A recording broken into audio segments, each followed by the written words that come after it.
Paralakhemundi corona साहि वृद्धा हत्या और लुट घटनार पर्दाफाश होती। 3 जन को गिरफ कर कोर्ट चालाण कर गिरफ 3 जन से साहिर अमित पट्टनायक, प्रतीक पट्टनायक और काशीनगर कोला गाँवर दाऊद जेना से निकटर लुट, सुना चेन, कानफुल सह 4टी मोबाइल और बाइक जबत कर पुलिस। एने एक सांबादिक सम्मेलन में सूचना देते गजपति एसपी। गत जनवरी 21 तारिख में करोना साहि एकाकी रोहुवा वृद्धा सरोजिनी पट्टनायक घरे पशिथिले 3 जन। वृद्धा सरोजिनी को गला चिपि हत्या करने पर से पिंधिथिबा सुना चेन और कानफुल से सबू लुटि नहीं। एने परिवार पक्षर अभियोग होगा पर पुलिस तदंत आरंभ करथिला। सीसीटीवी फुटेज को आधार करी अभियुक्तों पाखरे पहुंचीथिला पुलिस। 3 अक्यूज्ड को दरा पड़िला।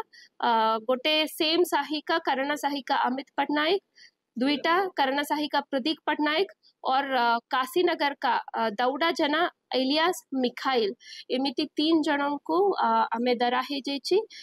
से माने एक्चुअली गोल्ड मनपुरम में दे देला परे ईच लोग 28,000 नहीं तिलु से बाकी जति के मिडिल मैन को देते।